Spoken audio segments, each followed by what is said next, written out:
they didn't turn up, and it's like, okay. So by 9 o'clock, All right, we're I live. went to Old Street, We're live. but I'm not good. Yeah, We're live. So okay. we can go offline. And So I'll just talk about the Thursday Yeah. and leave that. But that's between you and me, because this is very all right, we'll talk about that strange. later. We'll talk about it later. Yeah. All right. If you come and stand here, Yep. right, because this is I left You- my bag. I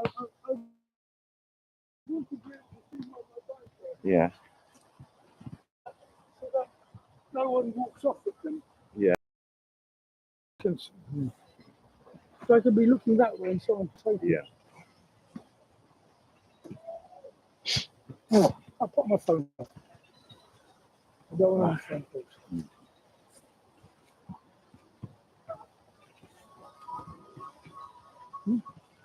All right, just look at that small screen up there, and you see where you're standing. Yeah. Right. Yeah. So it's pretty wide, so we could. All right. So that's a good thing here. If you look down there, right, that will constantly on. Right. So you look up. Let me just grab something here. I'm just going to do a little pee.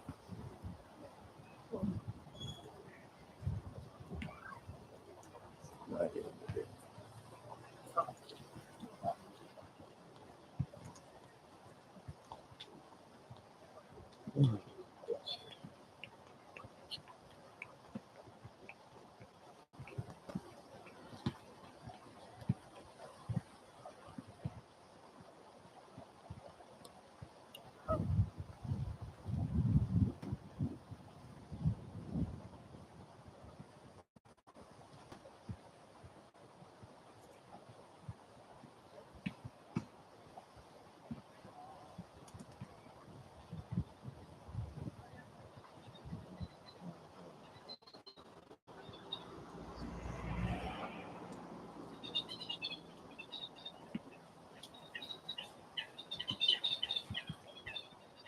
Okay, we're going live in Finsbury Park. So, what's the date today? Is 8th. Hello. Is the 8th of August. Mm-hmm. Yep. 8th of August, 2024. It's about 2 o'clock. Yep. We're in Finsbury Park, Yep. London. What's the temperature today? All right, it's about 20 degrees. Right, when it blows, it can get down to about 15 degrees. Overcast with the sun just breaking out. Okay, we've got change of location, but we might have another change of location. We're expecting another guest, maybe another 2 guests. Right. Excellent. So Graham, what's on your mind? Did you go Walthamstow yesterday? I went. Wonderful. Yeah. Tell us about it. Yeah. Well, I got the Victoria line. I got out of Victoria line by just normal, right? See, and I walked out, and there was an amazing. I saw them down the end of the road, right? I saw this. I thought it was a small demonstration at the end of the road. About I got there about 7 o'clock, right? So I was there about 2 hours really.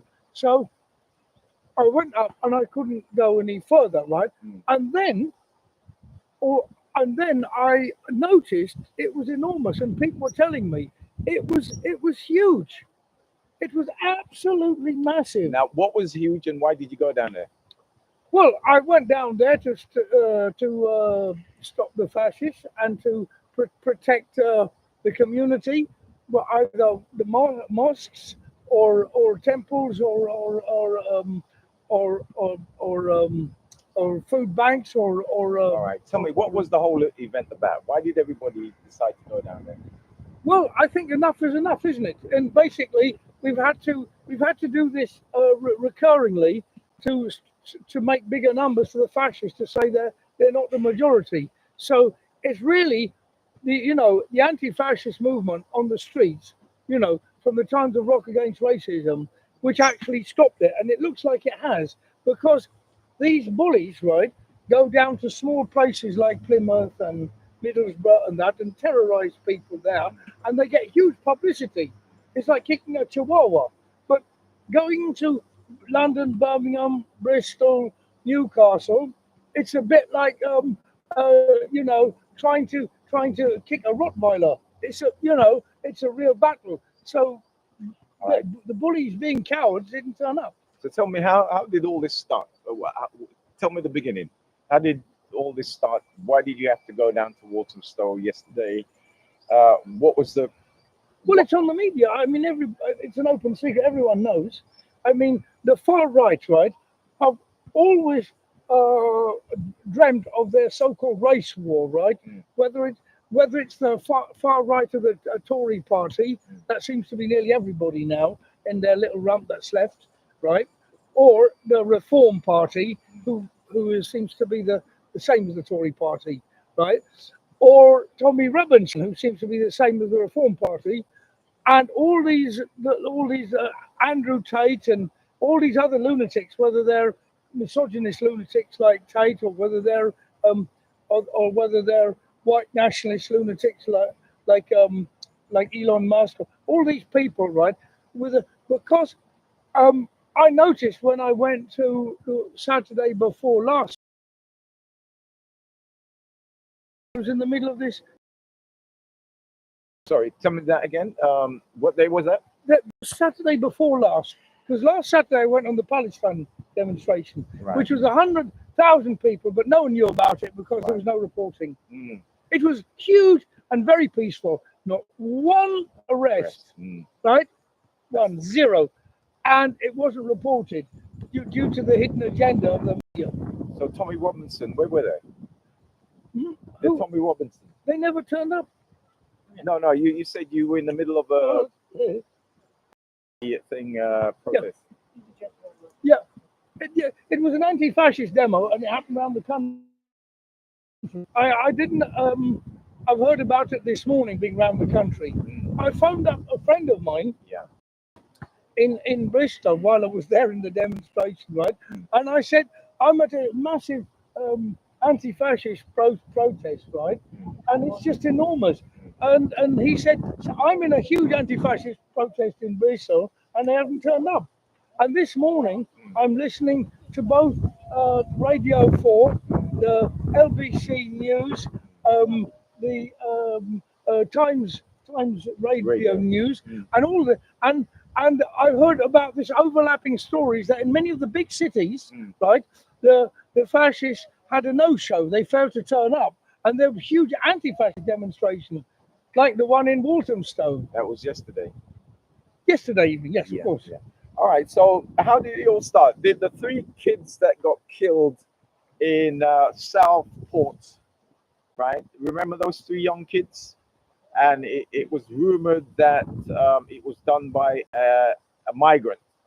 Well, it doesn't matter if it was, or it doesn't matter. It was done by somebody with mental illness. And mental illness doesn't have nationality, a race, or a gender. I mean, there was wasn't there a woman who was a nurse? I want to fact check to get it right. I don't want to make things up. But there was this story of this nurse who'd been killing babies. Yeah. I call it mental. We call it mental illness because we can't get to the bottom of it. But statistically, it's very, very rare. Now, really, even the majority of psychopaths don't attack children. So this is a very, very rare occurrence. And it was the perfect occurrence that the fascists needed to actually resurrect their campaign, which was been of culture war, which has been dropped by the Tories, who've gone into oblivion, and they're feeling sorry for themselves, and they want to now take over. Right. Let me go back to that fact. Ask Robert Jenrick. He seems to know about more than I know. Right. Let me go back to that fact that the 3 kids that was killed. Yeah.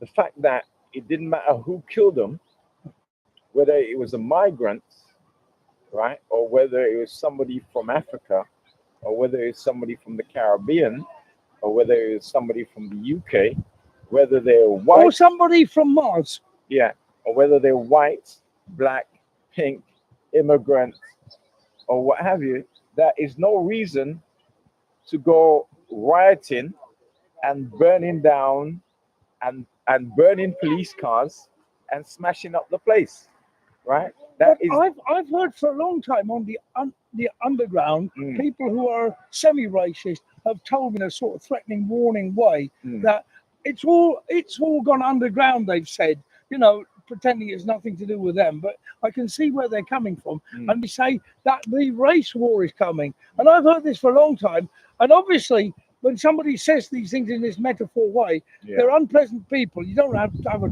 chat with them. But I just said, yeah, sure, but yeah, right, okay, goodbye, yeah, but fine. But I've heard this for a long time. Mm. So this seems to be whether it's in their magazines like they've got a few little tiny, which I don't see anymore. Mm. There's a magazine called The Patriot, Mm. looks like a copy of the Sun, Mm. right? It's copy and pasted from the Sun, Mm. right? Or the Nationalists or something. They've got these small outlets, and they're all that's their fantasy, Mm. Valhalla fantasy. Mm. Like they wanted to do what was done in 1939. Look, yeah, let me They read. won't be able to do it, but Yeah. they think about it. Yeah, They're delusion. listen, let me reiterate this point. Yeah. And this is one of the reasons why I'm doing this. And this is Mhm. why we're Yeah. different from everybody else. I'm Yeah. going to repeat again. Yeah. Right? It doesn't matter whether they're black, white, pink, green, right? Young, old, Yeah. migrant, illegal, one leg, one arm, right? Half the head missing. It is no reason to go and have a riot, burn down places, burn up police car, burn up police van, right? Burn down building. There's no absolute reason. But pause there before you respond. No, The I'm rest of listening. the rest of the media, No. right? Just because they say it wasn't a migrant, by Well- default they said, now listen, Mhm. by default they say if it was a migrant, then If they it had was, yeah. reason. They still have no reason No. if it was a migrant. You're breaking the motherfucking law, right? You're damaging police property, right? You're burning down fucking buildings. You're not supposed to, even if it's a migrant, somebody green, somebody pink, somebody one leg, right? Somebody with mental illness, right? A mad woman, right? I remembered, right? There was a case Yeah. just a couple of years back where a woman who was working in a nursery was actually, she had her boyfriend actually abusing the kids in the nursery. That was about 4 or 5 years ago, right? Mm. And there's this thing about there was that case about child abuse in the nursery. Nothing was done about it, but Huh. it was Savile is the perfect case in point. right. There's not much after that. There isn't much. The injustice is so blatant with him that there's really not much to add to it. It's Right. just blatant. Right. He was given the Margaret Thatcher gave him the Knight of St George or something, and the Pope gave him the something like the holy the holy orders of the Hospitaliers or something. Yeah. I mean, he was actually well protected and looked after. He weaseled himself up to amongst the top people. Oh, yeah. So of course, you know, a case in point. Yeah. And he's white and he's a European and a Christian. Yeah. Yeah. Catholic, I thought. Yeah, but that doesn't matter. But what the mainstream media Not that matters anyway. and the left media, what the point is this: it doesn't matter if it was a migrant. It doesn't matter whether it was a legal migrant, right? It doesn't matter who it was. Yeah. It is no reason. You see, a lot of the media, they were saying, "Oh, the people was misled because it was made to believe it was a migrant," and they By them. They're the no, ones who listen, but they no, created listen. Okay. By default, they're saying if it was a migrant, then it was okay to riot. It was okay to go and smash up things. It Yeah. isn't, whether No, it was or not, I know where Right, you're coming from. right? The divisive. It's called the divisiveness But of nobody- capitalist media. Yeah. Nobody has actually said that. No, because they never say it directly. It's a dog whistle. Like we've had 15 years of dog whistling by the Tories. This is the end of their culture war. This is where it leads to. In fact, this is what they wanted. They've actually wanted this.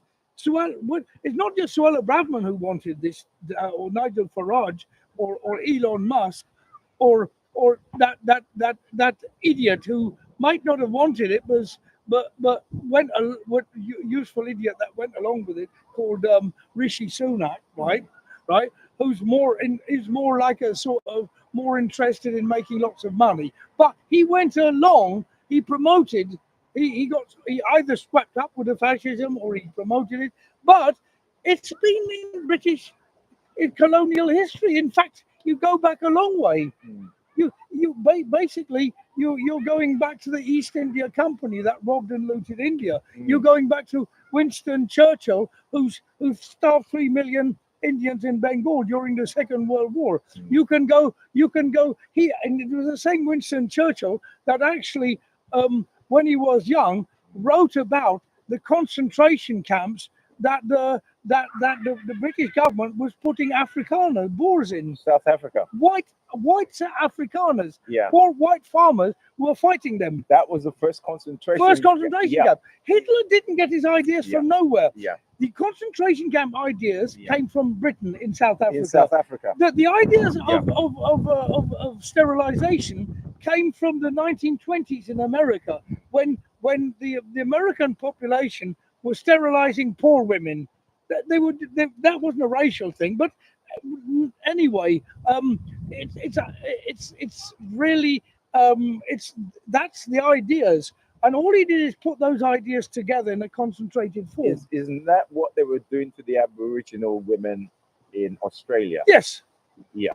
Yes. Yeah. And yes, and Canada. Yes. And Australia and America. Yeah. And God knows what. There's the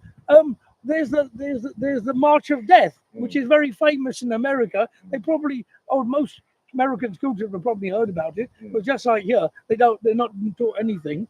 But where actually after the Indian Wars, much of the Seminole of Florida and the Cherokee of Georgia and that were marched to the Midwest, right, and to be put into camps.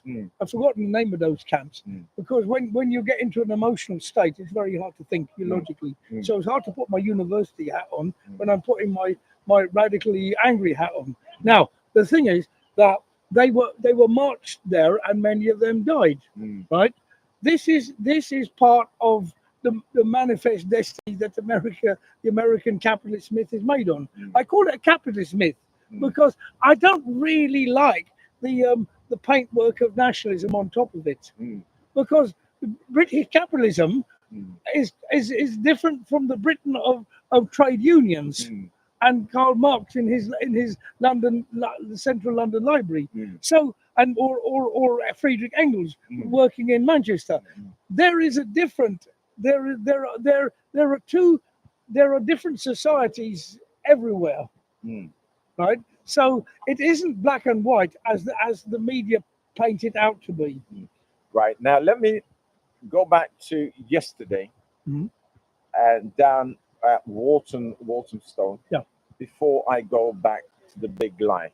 Now, so there were meant to be 30 places around the UK where the far right. What was people expecting from them yesterday? They were expecting to march in like the cavalry at Little Bighorn and just sort of gloriously take over and overthrow the election or something. I don't know. Yeah, maybe like the insurrection in America. Like they were going to do it January the 6th, weren't they? Yeah. In the small, but without the same numbers. Yeah, but what were we expecting? We were expecting them to be smashing up cars. Smashing up cars, yeah. I mean, I've heard they've been kicking down doors and they were going to attack some hotel. I forgot what it. There's a hotel over there, and they heard that it was had migrants in it, asylum seekers, and whether it did or didn't, I mean, it's just horrendous. But the fact is that local people just didn't want that to happen. Right. But also there were solicitors, migration solicitors that the Tories have set up to attack for years and years, ever since Brexit. Right. So Yeah. they were. They've attacked them ever since the Iraq War. Left-wing solicitors, and No. over the small boats, it's become a crescendo. Yeah. I did. Basically, they pointed them out for Tommy to attack. Yeah. Physically attack, not Yeah. verbally. No, physically attack. Yeah. Well, but what's the what? But how does this fight start? It usually ritualistically starts with words, Mm. unless somebody has a mental breakdown and just attack someone for no reason. Most fights have a ritualism to it and a No, but, determination to yeah. it, Go on. and Yeah. they build up, and they usually build up through insults. Now, the 14 years of insults that migrants and asylum seekers have got, right, were the cornerstone of the slogans made by the rioters. Yeah. Right, take back the boats. They said. Well, they didn't make those up themselves. Take back the boats. So, they this is our country. Take back control. Right. That's Michael Gove. Everything that was in their tiny little heads, right, were things that was given to them, put there by either Rupert Murdoch, the Tory party, some members of right-wing members of the Labour Party, or or the right-wing media. All right. Listen, we're gonna take a technical break. Right? I just want you to help me. Right. Just carry this. I'm gonna move back to that spot over there. Right. Yeah. Now, move with me slowly. Right. Move back. I've got a bit of a cough. Okay. That's our favorite spot over there. All right. Okay. Right. Just put it down on the. Okay. What's happening? Okay, we've fallen down. That's. All right. It's a pity we don't have more people to come and join in with us. Well, don't worry about that. That's all been taken care of. Might come later. Right. All right.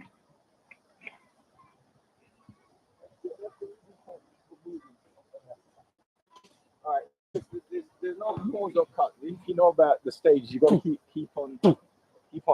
All right. So as we were saying, you can see yourself live down there, right? Yeah. So as we were saying, let me just right.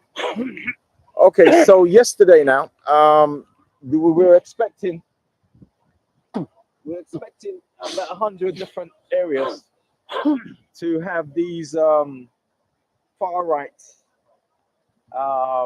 folks actually coming down and smashing up the place, kicking down people's door. Like Kristallnacht. Yeah. From the brown shirts, Rome's brown shirts, right, who fought the communists in the streets in the Weimar Republic. That's their fantasy, but it was nowhere near that. Well, some things did happen. The few days that was yesterday, but the days before, right, there was a rolling tour. Right, they were there kicking down people's door. People were hiding. Yes, that's right. Now, the thing about it, terrorizing people. Right, and it has been said by, I don't know who it was. I'm very sorry about my throat. Yeah, I don't know who said it, but they said they've got to treat them like if they're terrorists because they are terrorizing people. But basically, first of all, they are criminals. First and basic criminals, right? Yeah, criminals. Yeah. If you're gonna burn down, buildings, hotels with people in it, right? That is literally attempted mass murder. That's attempted mass murder, right? Yes. That is criminal, right? Yeah. Oh, what about this two-tier system of policing? I'm not sure what that. I've heard about it, but I don't. Can you explain it to me? Well, there's always two tiers of policing, right? But here's the twist. I don't understand. I still don't understand. Yeah, there's always two tiers of policing, right? They always stop and search black folks, right? No, yeah, of course. But why is it white folks don't think that they won't get stop and search? Anyway, prejudice. Well, because anyway, they're seen as law-abiding white Christian Europeans who who might be a little bit naughty sometimes, but don't have this genetic predisposition from the melanin color of their skin to actually be uncivilized as as um as what was his name? We talked about the white man's burden. Pal?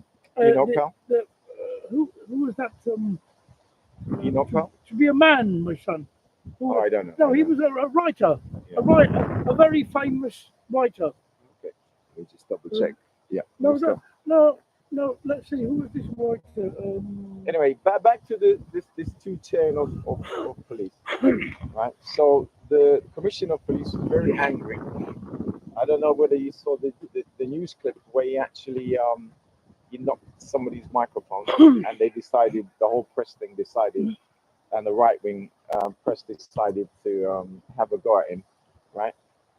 Now, so two-chain police. Let me tell you about two-chain police. Right, because they always stop and search black people. There is a thing called sus, and they still use sus today, because I challenged. And it'll probably carry on, yes. Right, I challenged. Now this, Even after the legalization of cannabis, it'll carry on.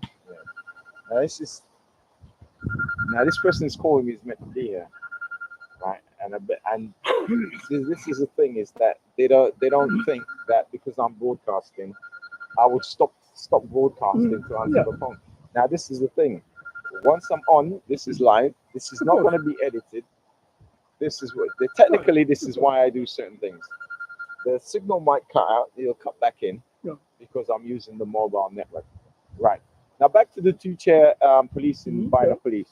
There's section 60, and in that case, right, everybody will get stop and search. If there's a section 35, it's a dispersal, right? They will stop you, say, sorry, we can't come into the area. In fact, I'm actually going through the 1,000. Is it 1,000 pages or is it 1,000 lines of the section 35? Right. Section 60, stop and search, because and everybody and anybody, especially. Right. So two-tier policing. Now, so what they're saying, right, is that because they're breaking the law, right, and the police has come and arrested them, right, they're expecting white privilege, but they don't realize their white privilege has been revoked. Ah, I see. Yes. Right. So, because the police, very important thing that hadn't happened before. Oh, you've forgotten about white privilege, right? Now, because their white privilege have been revoked. That's because I have white privilege. Of course, I can forget it. You can't. I can. Ha ha ha ha. Ha ha ha. And the police is arresting them, right? And in fact, what the government has done, they've put in the court system that they go through the legal system. Let's get some water. Oh, that's why you were looking at this. Carry on, Danny. Yeah. Carry on. They were going through, so they've set up the legal system for them to go through. Water. I'll just instead. To go through the legal system twice the speed, right? So once they've got nicked, they get sentenced almost the next day, and then a few days later we hear about their sentence. That's why they're all splashed up on the front page of many of the newspapers, saying these are the people who got 30 weeks or what have you. It's strange to see so many white faces on tabloids. Right. That's really odd. But here's one. Now I agree with them. It is a two-tier, not a police system. It's a two-tier legal system. Because if you're black and you get arrested, then you have to wait like 6 months or 9 months, or you're held on remand before your court case come up. Oh, so that you've got added time. And also, if you're found innocent, you've already spent time. Right. Which you won't be paid for. Yeah. Yes. But so you won't be able to get a job. So the two so you remain in poverty and you remain stigmatized. And you probably lost your accommodation. You lost your accommodation. Yeah. Yes. Right. So you're guilty until proved white. All right. So back to the two-tier system. So these people who are now being arrested are now realizing that their white privilege has been revoked. Right. So when the police come now That must be a surprise to them. It is a surprise. They're So that's what- heroic grandparents who went around the world murdering dark-skinned people. Never told them that would ever happen to them, That is true, and they still believe. and they deluded. They can't, but they can't accept it. They can't cope with it. That's why they like singing "Rule Britannia," right? Britannia, and that's all Oh, that- Britannia, Britannia rules the world. Yeah, I got a new one, right, from Rupert, right? Paul, the Duchess on the left-hand side. Yeah, I like that. yeah, right. So the two-tier policing, right? So because they've lost their white privilege, they've gone on a riot, right? You're smashing up police cars, you're burning police cars, you're damaging property, right? You're kicking down people's door, right? You're chasing people down the street ready to beat them up, right? You're out there fronting the police, right? And the police decide to nick you, right? You think that is wrong. You think so. Part of the defense is that, oh, the people on your march every Saturday Mhm. about Palestine, the Palestinian, which is thousands and thousands of people Yeah, peacefully, pretty sure. right? It's a hate march. They're allowed to be called hateful, Right. and so and the reason the reason they're called hateful is because they've got the wrong kind of color skin to be anything else. Exactly. And now even the Sun has discovered there's a tiny minority of white people who might be hateful, but there are reasons for it because they might feel overwhelmed All right. Let me go into look like what by people who eat curry look like what I've said. and jerk chicken. Yeah, like what I've said in the broadcast before. This thing about Santa Claus, this thing about the Santa. tooth fairy, right? Yeah, If I even add Brexit to it, right? Brexit. Yeah. Why is it people are blatantly ignoring? There's probably over 40,000 people killed in the Gaza Strip, right? That the British establishment is ignoring this genocide. They're totally and utterly ignoring it, right? Yeah. And it's happening right in front of us. Now, those Well, the British government, right, has committed, I don't know, maybe something close to genocide in Kenya on black people, in Oman, in Yemen, in India, in whatever, you know. I mean, if you look at the Ghana, Mm. right, Kumasi was burnt down 3 times in the British Ashanti Wars. Mm. So we can call that genocide. It might be 2 centuries ago now, Mm. but their rule was brutal. It was brutal. Mm. The genocide. There's been more genocides in Britain than there haven't been in Germany. You mean what Britain has It's done. committed? What Yeah, about it's yeah, done. done it? Yeah. Not in. I mean done. Committed, yeah. Externally. Yeah, yeah. Externally. From day one. From day From one. day one. Yeah, but no one's mentioned what they've done to the Scottish Scottish and Irish. and the Irish. Yeah. And one more. One more. You forgetting one more? Gypsies. No. The Welsh. Yeah, that's never mentioned. To be honest, I don't know much Scottish. Yeah. The Irish. Well- the Welsh. about that. Well, Wales was occupied, isn't it? Quite early on.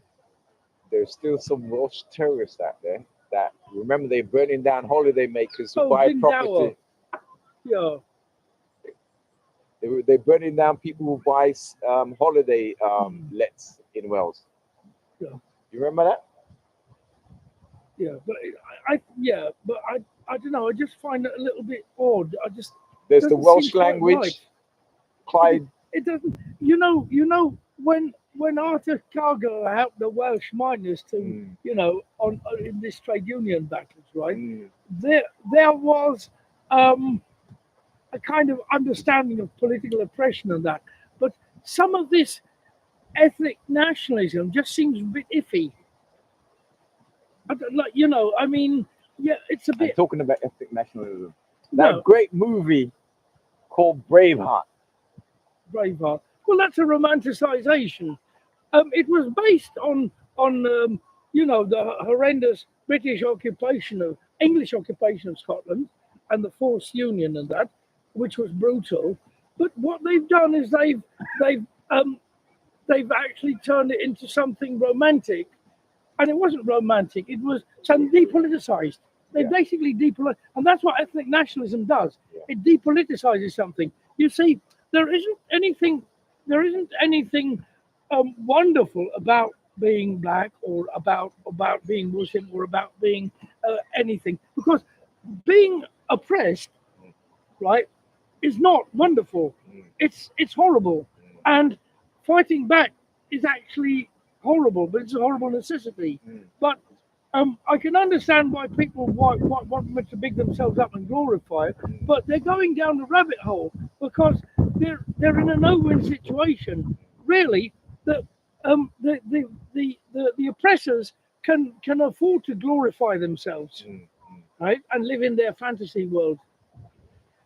Right. So back to why they think. What poor people need is unity through different races, through class unity. You know, through ethnicities, through gender, sexuality. They need right unity, and it's very hard to get because it's a little bit against human nature. Did you remember me? But unity is what we need, and that's what I saw in Walthamstow. I saw different people. Mm, You know, there were it wasn't even majority Asian, mm, right? It was everyone, and that's how what anti-fascist action and anti-imperialist action should be. Working class versus the ruling class, right. and their lackeys, and their you know, foot soldiers. They're useful idiots that they send. Do you remember I said during the election, where I said to you, where are the 40% of the people who didn't vote? Were they the silent racists that came out, right? Actually, it's funny you were saying that. I in the back of my mind, I've been thinking that, but um, I don't. You see, the thing is, I like to fact check, and it's very hard to do. You see, with people who are apathetic, Mm. right, or people who, it's very hard to know. You know, people talk about silent Tories and Well, silent. make it I don't. But you see, make I a guess. I can't. I'm. Yeah, I don't know. I know a lot of people who didn't vote, Mm. and who are not. Were they the poor white people? But no, I know poor black people who didn't vote. Yeah, were they the poor white people who It who tended to felt be that more. the Yeah. immigrants had taken their job, are taking their social security? I. Yeah. Are Look, they the I don't look. are they the look, silent reform voters? Are they the I- silent conservatives? Yeah, I think there's some truth in it, but I'm not going to turn around and jump up and down and say yes because I really don't know. What do you feel? I feel that there's a high probability. I was asking who they were. I saw who they were last week. They Yeah. came out and they were burning police cars, right? They were kicking down Yeah. people's doors. They were ready to fight. So they were the people who were suffering in poverty, but were so such die-hard bigots that they couldn't accept that it was their own rich white masters who were actually causing their poverty, cutting their benefits, closing down their hospitals and schools and youth centres and that and were actually damaging their lives. That they were so racist that they could only deflect it onto the people they've been conditioned to deflect it on, this evil minority. Just like religious fundamentalists deflect all their problems onto groups of people who they call diabolic. And remember, you had confusion when I said to you the big lie. Don't bring Confucius into it. He's innocent. Right. Remember I said the big lie. He's And, not monotheistic. and then you were saying, which big lie? I Big said lie. that there's many. And that is one of them. Yes. Right. Yes. Yeah. And I heard Yes. That's it. Yes. That's okay. I go along with that. right, and I heard I'm not going to devil's advocate for the sake of it. yeah, Yeah, I do it sometimes because I really want to get to the truth. right, and I heard somebody, I think it was today, had said about Keir Starmer that he still hasn't told people, right? He's managed to resolve. He's increased the policing. He's increased the judicial system. He's managed. It seems like he has quelched this uprising, right? The basis. Have you heard what they said? Have you heard when a few of those people The who biggest way to stop this is to have a ceasefire in Palestine. That will come as a shock. It'll be a member of the Right Honourable establishment turning round and saying, look, boys, what we're doing is actually immoral and wrong, and I don't really go along with it. And until he does that, the moral and ethical basis of the racist platform, which he himself is standing on, right, and the pro-establishment sort of racialized platform will carry on. So what he'll be saying is that thuggery is bad, but racism, when it's done politely, is okay. Just like when he blamed Bengalis for God knows what, a little just before the election. so they're going on about the extreme right and what the extreme right is doing, but there's absolutely nothing about what is happening with the Palestinians. Yeah, but do you remember during the miners' strike, most of the white miners, led by Arthur Scargill, right, were fighting the police, but nobody said they were far right. They were called thugs, but they weren't. So isn't it funny?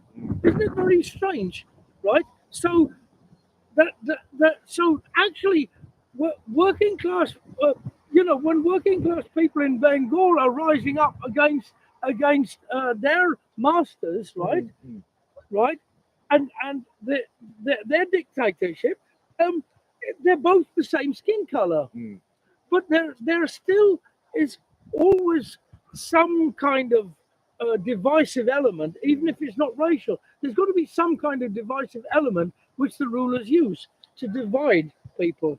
Now, meanwhile, in the West, it's usually race.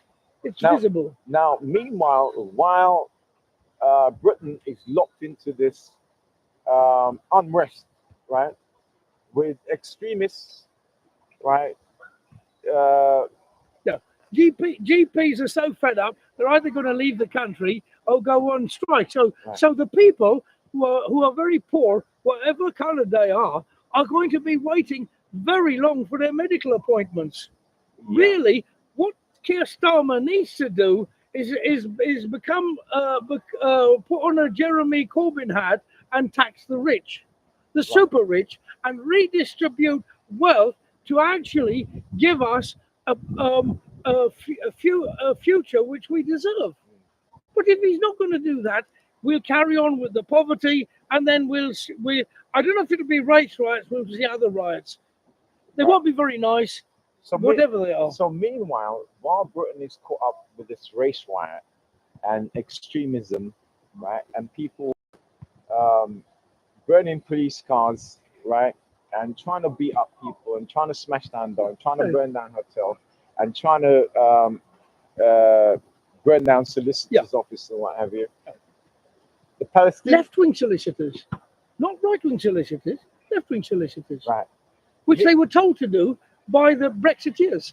The Brexiteers actually pointed that you remember, because they were the ones for a long time they've been going on about left-wing solicitors helping migrants. Right. Meanwhile, grip. Meanwhile, everybody in Israel is bracing themselves for a return of fire from killing not the Hamas, the Hamas and the Hezbollah, the Hezbollah, both of them, right? Both of them, right. So meanwhile, while the media has been covering and you have to. I have to listen to the BBC World Service to actually hear about those things, right? So to listen to internal things, I listen to the internal news, and I have to listen to the external things. Right. So it's very difficult to sift through that. It's difficult. So what do you think now? Look, what needs to happen, right, is the end of arms sales. Arms sales to Israel is actually what's making Israel, still be strong. But But the Israeli economy is collapsing. A lot of the intelligentsia of Israel have left the country, right, because they don't want to be in the war, and a lot of semi-skilled or unskilled young Israelis have been drafted. So the economy is collapsing, and they're being held up artificially. The war isn't doing them any good, and they'll find that out when it comes to an end. You see, Israeli society isn't a monolith. There's racism within Israel between the light-skinned Ashkenazis and the dark-skinned Sephardim. In fact, the Sephardim, who are more working class and more like the laborers, right, and the more like the North African Arab Jewish people from the Arab worlds, like Iraq and Morocco and that, they're actually more poor, and they call the Ashkenazis the Ashkenazis. But we don't hear about that. And the European Jews who do more of the banking and finance and things like that, right? Look down on the Ashkenazis who are darker skin, right? And call them the shepherds, very snobbishly. But we don't hear about that either. And then they have this picture of unity where they're all Zionists together, right? Unity doesn't exist with any real nation state because of the class divisions. Yeah, right. So how can there be the unity? There can be a picture of unity, but where is it? Right now, with the killing of the two leaders, Hamas and Hezbollah, right? Israel is expecting some return in kind. I think Britain and America has decided to send a couple more warships. Right, and the last time there was a return of 300 missiles, a lot of them were shot down en route to Israel, and Iran had made sure it gave as much signal to everybody that it was going to fire those 300 missiles. So most of them were shot down. Well, you see, the Iranian ruling class are having problems as well. So it's in their interest to play this game. They want to play this game. I don't think they're really that interested in Palestinians, or many of the Arab elites are. I think they're interested in keeping power. And I don't think the Israeli ruling class are that interested in the poor Israelis. They are fucking cannon fodder. What else are they? You know, when British soldiers were sent down to Iraq, they were cannon fodder. They were because now they're sleeping in tents. So when this war finishes, there'll be a lot of working class Israelis sleeping in tents in Haifa and Tel Aviv. Unfortunately, when you talk about cannon fodder, in fact, the people who are rioting at the moment are cannon fodder. Yeah. Yes, they are, because many of the January 6 people, right? They were whipped up by Donald Trump to storm the thing. Then afterwards, he threw them under a bus. He had nothing to do with them, right? He'd used them, and many of them, when they came out of jail, like Proud Boys on that, they hated Trump. But that was all kept quiet about because it didn't matter. Because he just turned around and said, "Well, I can't listen to you. You're a jailbird." Britain has a history of doing that. I think there's a story with Lawrence of Arabia, right? Where Lawrence went and he agreed to certain things and whatever. Using the Arabs against the Ottoman Empire during the First World War, and then let them down after, promising them independence, and then dumping them. And the person who they left to hang out to dry was Lawrence of Arabia. And believe it or not, I was in Oxford where I actually saw his portrait up on the wall Yeah, where mate. he actually studied. But also in that same chamber is actually one of the first prime minister of Jamaica. I think it was either Manley. Manley's picture is out also on the wall as well. Michael Manley. Yeah. In fact, guess what? I've got the picture, and the footage because I was in those halls. Was it Winston Churchill was in the same hall in Oxford? I've managed to roam around in all of the colleges. Because you've had the right to roam. Right. In Oxford. In Oxford, my Right. dear boy. Yes. Right. One has the right to roam. But here's the twist. Graham, here's the twist. Did you mean reasonable?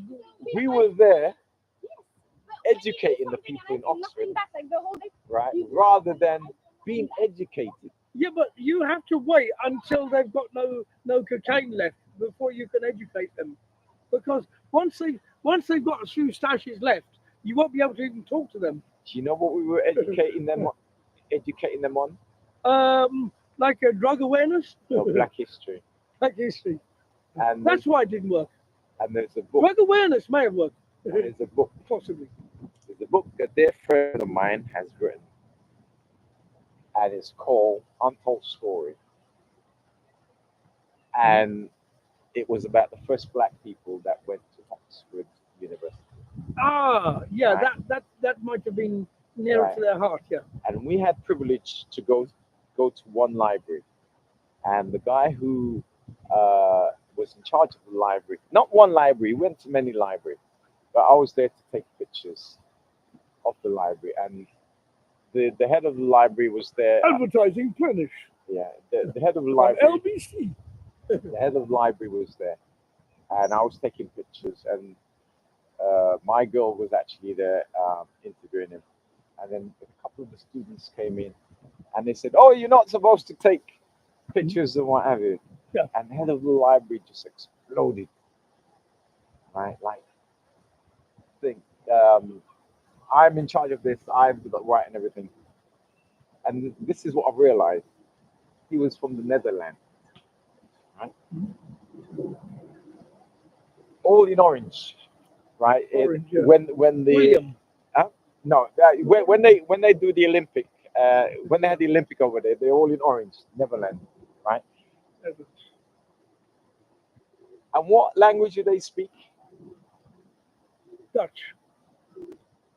When the English say you speak double Dutch, Double Dutch. what do they mean? I don't know. Maybe I suppose Britain's fought so many wars with so many parts of the world. There was an Anglo-Dutch war at one time, wasn't there? Let me tell you what they Might be mean. that. They're taking the piss. Do you know who they blamed for is it the fire of London? It's not the plague, the Great Fire of London. Do you know who they blame for that? No. The Dutch. Right. And guess what? I heard somebody made mention of that this morning. That racist, good for nothing on that same station, right? Who's this is false sincerity, right? Asking the question, do black people feel better after yesterday? God, this- But that presenter is still a racist, will always be a racist, and the racist out there hasn't changed anything. And just because the far right didn't turn up Who is yesterday, it? You got me curious now. no, I don't want to say who it is. Oh yeah, you don't know. Don't. Early don't in the say. morning. Don't say right? it is. No. Okay, Right? we don't know. We don't know. He still is, right? Folks, this might not be true. Right. So let's pretend it isn't. So the answer to the question, do black folks feel better? No, because we've been motherfucking telling you for 40 years, right, that things are bad and things are happening. But what Things are gonna get better. no, things ain't gonna get better, right? In fact, what the media has been doing all the time, we say, oh, this and that is happening. They actually rephrase. They tell us, no, it isn't happening. No, you didn't experience this. Yes, we did experience it. It's happening. Institutional racism from the police, two-tier policing, right? There's a double twist to that, two-tier policing, right? And you know why the extreme right cannot come down to Carnival and cause problems? Because they're outnumbered. No, because of two-tier policing. When last you went to Carnival? Oh, I go every year. What time do you go? On the Monday. What time? What time? Usually, with my group, goes out about it's starting off at about 7 or 8 in the Monday morning.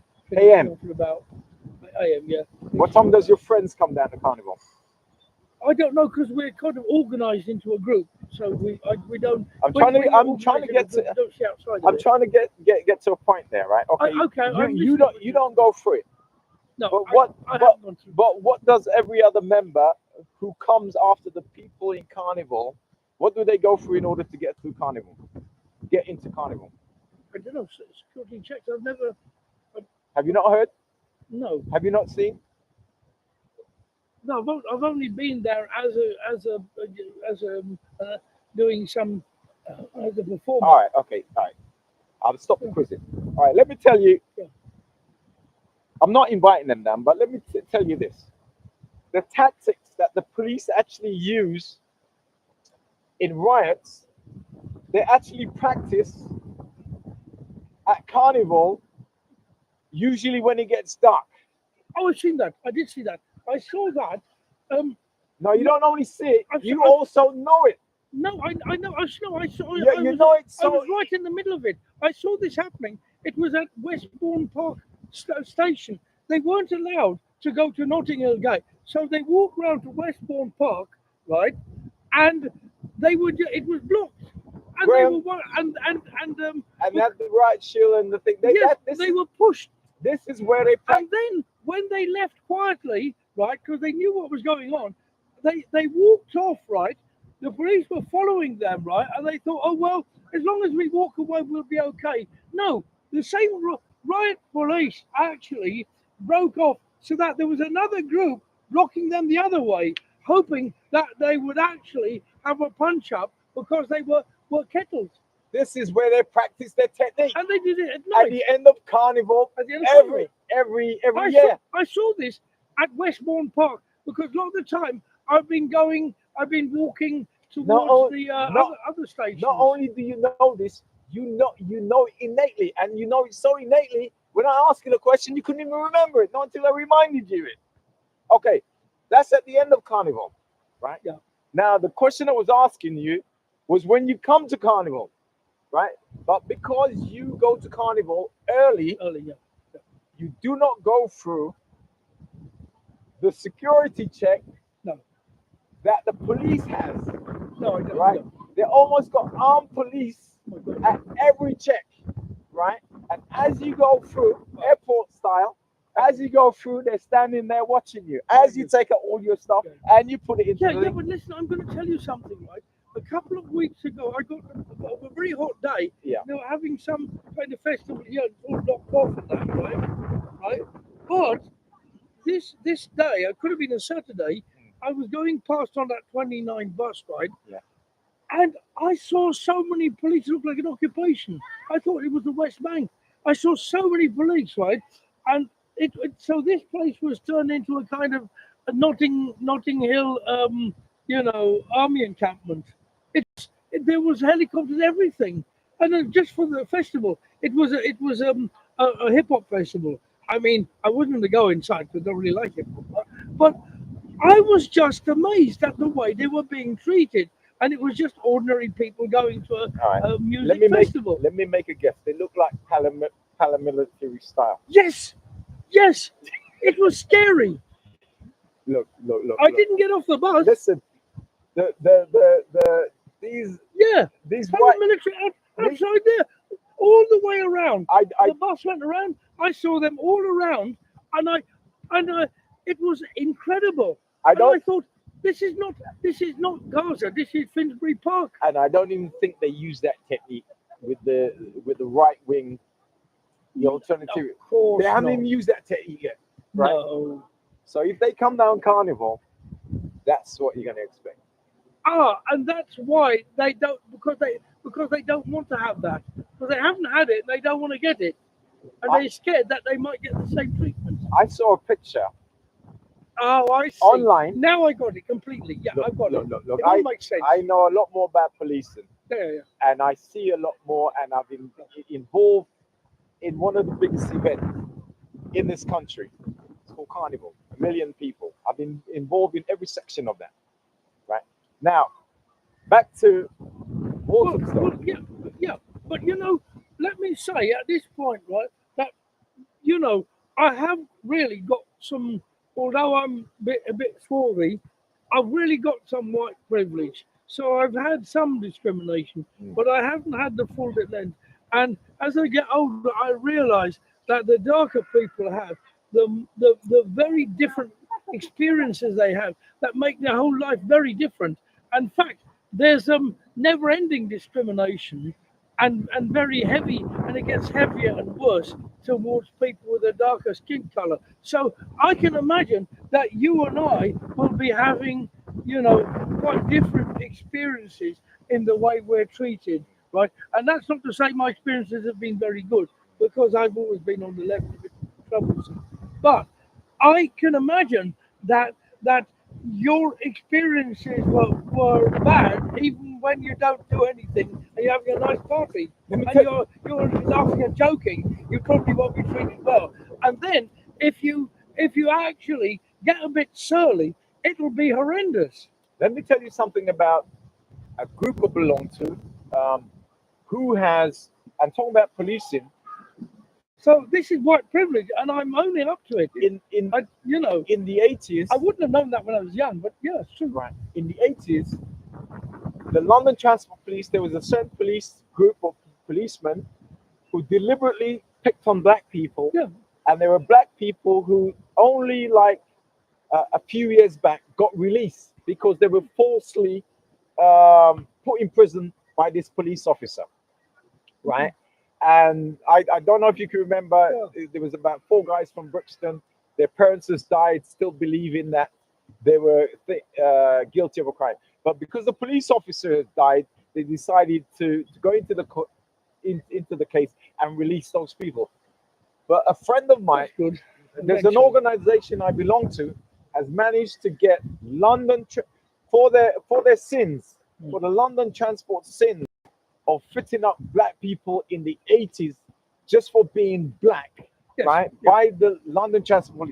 What my friend has managed to achieve is that there's a bursary, right, that they can go to, I think it's university, right? So there's a black organization who's managed to get the London Transport, right, to pay for the bursaries of the deserving students to go to university, right? Yeah. And that was only thing a few weeks back, right? Yeah. And talking about the different experiences of black people and their different shades, that is recompensated. That son of a bitch, good for nothing person on the radio started to talk about Lord Scarman, right? Lord Scarman and the Stephen Lawrence report, right? Now, institutionalized racism, Lord Scarman said. The first person that ever said it. White person. Now, this is what I like about some white folks, especially the ones who go to Oxford and what have you. They pull out the history. But here's what. And the thing about me and you is this. We have the history, right? Whereas the general population, black folks and white folks, has forgotten about it. So what did they do about the Lord Scarman report? What did they do about the Stephen Lawrence report? Oh, there was a third report. There's a more recent report. Guess what? And he only lives down here. He's part of Finsbury Park, and he's now foreign minister for this government. What's his name? Oh, him. David Lammy. David Lammy did a report on racism. Right? So you've forgotten about that. You know, there's somebody who's in the Race Relations Board that David Lammy is becoming to be a bit like.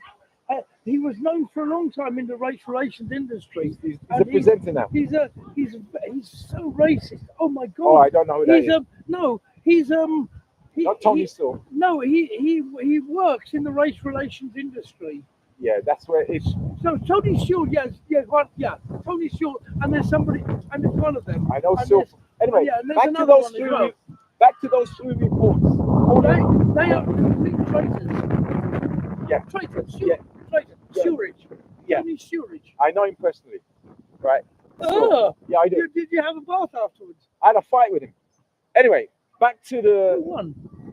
I did at that time. Probably not now. Probably still now because he's older and he's probably more fat. And anyway, back to those three reports. So you know what was done from those three reports? Yeah. Absolutely jack shit. Nothing. Yeah. Right? And we have some son of a bitch, good for nothing, expletive, pulling it out, trying to say he knows, and this is where this fake thing about we are a friend of black people. Yeah. We know about these reports, which you've forgotten about. Right? And this is where this shows that there's institutional racism. But you know who the most biggest institutional racist is the same fucking person who's telling you about this. And this is always the trick. Yeah, and that's what you said some time ago about the wolf in sheep's clothing. And I've just thought about it just now. It sunk in because you have people who see themselves as liberal, right? And they are respected for that. And the way they talk, they're very good with words, and they aren't rude and loud mouth and things like that. And they seem to be even-handed, but they've got a slight slant, and this slant is very invidious and insidious. And they have a slant, and they're actually very, very dangerous because they're quite sneaky. And these people are really like the liberal imperialists. So they actually get more legitimacy than an outright racist dad would ever get, because they don't look like the stereotype. In fact, that's why, for instance, right at the moment, Robinson's being blamed, but not like Farage and not the Tory party, right? And even Keir Starmer's being let off for his racism towards Palestinians and allowing them to starve, and his racism towards Bengalis and that before the election. It wasn't nice. You know, Loughborough, he's very bad to Loughborough. He was really very strange. Now he's been turned into a hero, right? Okay, he's against rioters. That's brilliant. But when it comes to racism, he's got a lot to answer for. All right. I mean, the person who was actually really anti-racist was called Jeremy Corbyn. Yeah. We would have had a very different kind of society with him around. All right. Two subjects before we conclude. Right. The first one is it. Now, what are these rioters saying they're rioting about? They want to take control of their country and make it white, like it was in 1910 or 1920. But then their great grandparents, right, would have been saying that they would have been racializing Jewish people or travelers or Irish people, and saying they wanted their country back then, because and then in the 17th century they would have been having pogroms against Catholics, right, who were white English Catholics, who from the previous like 500 like 1,000 years of British history since the Romans, who like pre-Charles I, and they would have always been discriminating against one group of people and racializing them. Now there's a visible racialization, which makes life more easy for them. But this is their constant theme. I mean, it's funny enough because amongst the situation isn't black and white because the second most discriminated group after black people, which I include Asian people as well, would be, with a twist of Islamophobia is coming to it now, but it would actually be the white Irish. Yeah. But that somehow even the far right are turning the white Irish into Do Anglo-Saxons you hear and what? pretending that they never hated them. Do you hear what's happening in Ireland with these set of protests and this set of thing that's happening? Have you heard what's happening in Ireland? Is it a follow-on Belfast or something? Like Yeah. that? Is it the old loyalists or is it just a general racism? No, it's a lot. All white Irish together against Muslims and dark people. Well, it's a bit more complicated. They got paramilitary in there, but basically, yeah, the same kind of thing. Now, the big line, the basic facts. I get back to the big line. So, have you heard? Okay, so the rioters are burning down hostels Yeah. with migrants, right? And one library in where was it? Hartlepool. I don't know. Sorry, I won't even say it because I don't get it wrong. But there's one library and there's a food bank too. So you can yes, food bank is burnt down. Were they hungry, or did they want cooked food? No, there's always been hatred towards the poor, towards the homeless, towards people on benefit. That's part of their main bigotry. Let me tell you a strange kind There's of. all, every in fact, Great. I found bigots all around the world are united on their hatred to the desperately poor. Graham, Everywhere I've been, Graham. including Morocco. All right, I'm gonna add that to it. But listen, here is a strange phenomenon about poor people, black or white. Remember, in my podcast before, I said poor white people and ethnic minority, right? Remember, I said that was said by somebody I was in a meeting with, a Labour Party person. Poor white people and ethnic minority. When black people protest, whether it's Brixton or whether it's Tottenham or whether it's America, what do they burn down? They burn down their local shops, right? What is this lot when they raided certain, what is this lot is doing the protest? They raided certain shops. They even raided Greggs. They were hungry, right? This is what poor people do. They burn down the shops in their facilities, Yeah. right? And Well, then they're not politicized. I mean, these people no, haven't read Capital. They're not organized like the Socialist Workers Party or something, are they? They're not all. No, they're not the Workers' Revolutionary Party. They're just people who are angry and that's it. when poor people riot, black or white, they burn down the local shops, right? They burn down the local facilities. Well, let's take this away from politics. Let's all politics with small p. Let's talk about family dynamics. Let's talk about neighborhood dynamics, right? What do people do when they get angry? They take it out on their next door neighbor or their relatives. Exactly. They take it on the people next to them Exactly. because they see them. Yeah. Now, we're trying to talk to people who a lot of them can't see past their nose about.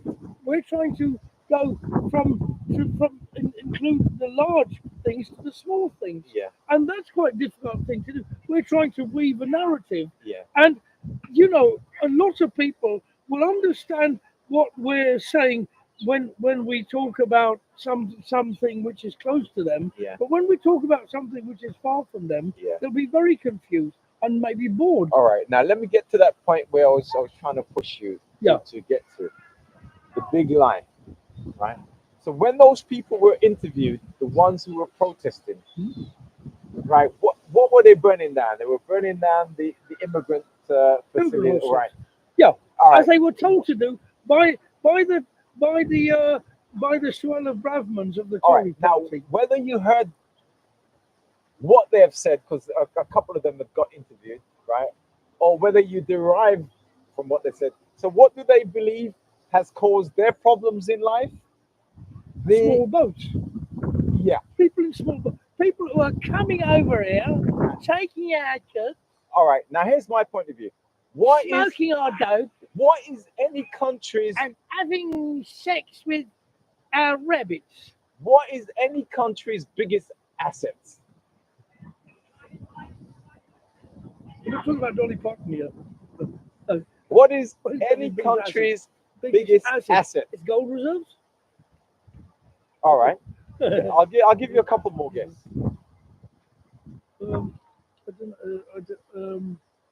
I've got a country's biggest asset. Any country's biggest asset. Banks. What's China's biggest asset? Confucius. Why do you think nobody wants to attack China? Because they've got a massive army. Huge army. One of the biggest armies in the world. You're getting close. Nuclear weapons, all sorts of things. Why would anybody not want to attack India? Because they've got. Look, to be honest, I don't know. I really don't know. You're close. You know what it is? People. You've got a huge population. China and India. You've got a big population. Right. If you put each one of those to work, each member of the public to work, right? 1 billion people working.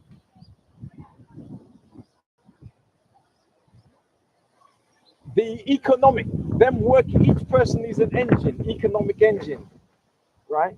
If you got 1 billion people working, right? If you got 1 billion people working in a factory, your growth would be bigger than anybody else's. Yeah. Right? Well, pre-technology, right? Pre-technology, the population, right, of the country was the most economically important thing. Stop. Say it again. Say it again. The population was the most important economic factor. So the answer to my question, what is the most important asset a country can have, is what? People. Thank you.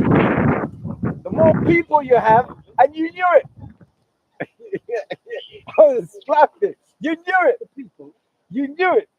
See, I drove you, and you. Okay. Right. Okay. Yeah. So the country with the most amount of people, right? And if those people are working. But you see, here we come to an anomaly, right? And this is known even by the Tories in private. You see, with the modernization and women's rights and with the modern technology, the modern economy, and contraceptives and things like that. Actually, the population of many industrialized countries in Europe, in many parts of America, in Japan, is actually going down. And actually, logically, they need more immigration because immigrants have more children. But in actual fact, the racism goes in contradiction to this. So it's very strange. It's the big lie. No, that's part of the big lie. But you just reminded me of something. Britain is proud of the Commonwealth. The Commonwealth, yeah. Well, Enoch Powell, after the Second World War, went and asked people from the common poverty, which is called the Commonwealth, to come to the motherland and to make up for the labour shortage from all the young white British men who had died. And when Britain goes to war, where does it get half of its troops from? From the common poverty. So the biggest asset a country can have is the motherfucking people. It wasn't only Britain that had Commonwealth soldiers dying for it in the Second and First World Wars. Also, France had a lot of colonial people dying for them, and maybe Spain too. Right, back to the big lie. Far right, or those cannon fodder, believes that the foreigners are the problems the problem. But if it wasn't to their for- life. yeah, but the thing is, right? They one of the myths they have, one of the Winston Churchill myths they have, is they had the Dunkirk spirit. They fought like bulldogs to save this country from Jerry, Germany, right? Who happened to be white, funny enough. But let's leave that aside because it's too logical, right? Let's leave rationality aside. Now, the bulldog spirit of the white British people, right, fought, right, with all the blitz and that, they are able to overcome the might of the German army. But how the way they did it was by using a lot of Commonwealth soldiers. All right, now who's going to tell? But they're not told that, are they? Yeah. They don't know that. All right, so you realize the assets of a country. And if it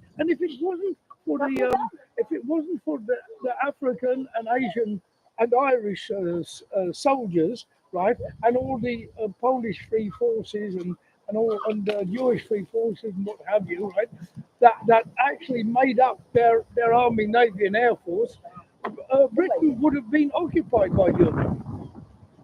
But you see, they don't want to know this because they believe they're exceptional. They believe that they are the best people in the world. As Boris Johnson said about the best vaccines and the best this and the best that, they're being told that they are the best people in the world, the most intelligent, the most civilized, the strongest, the fastest. Yeah, but you see, you knew that all the time. Yeah. All I had to do was just remind you. You had it later.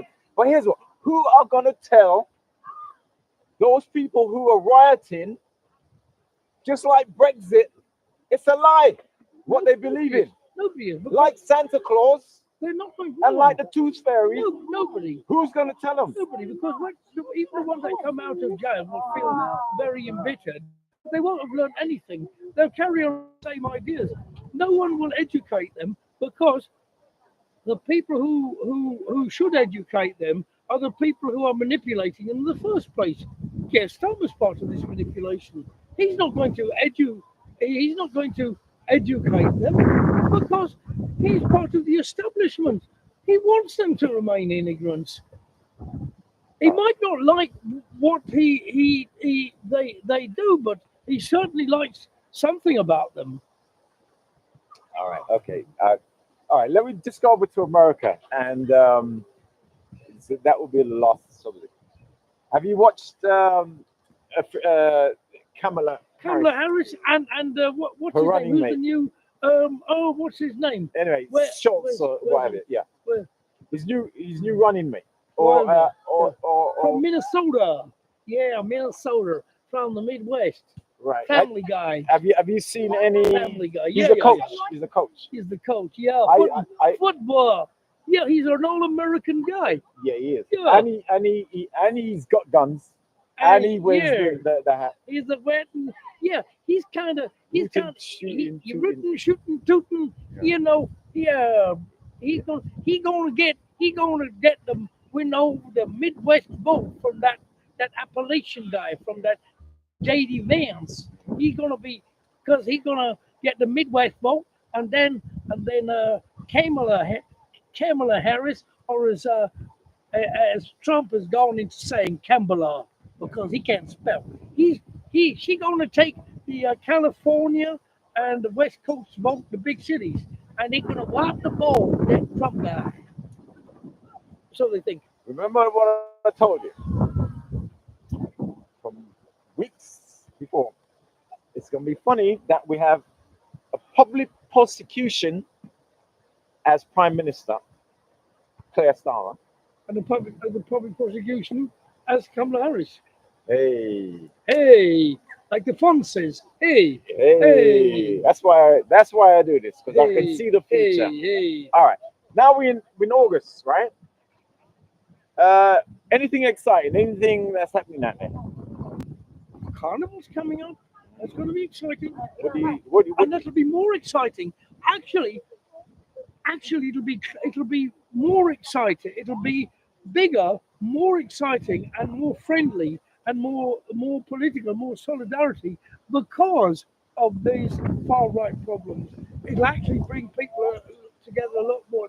It'll be very nice.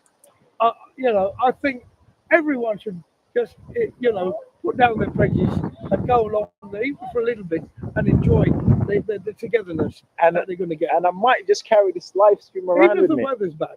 Right? Even though I do clips from Carnival, Yeah. I might just do the live stream thing from Carnival this year. But there's so much security I've got to go through when I go there later, right? That airport security, right? Airport security. Right, yeah. So I might be We got down there. dark-skinned person kind of joined the Nottingham Carnival. Mm. Yeah, he thinks just because he's dark-skinned, he's welcome. But he's got to find out he's not. So he's going to find out who the boss is.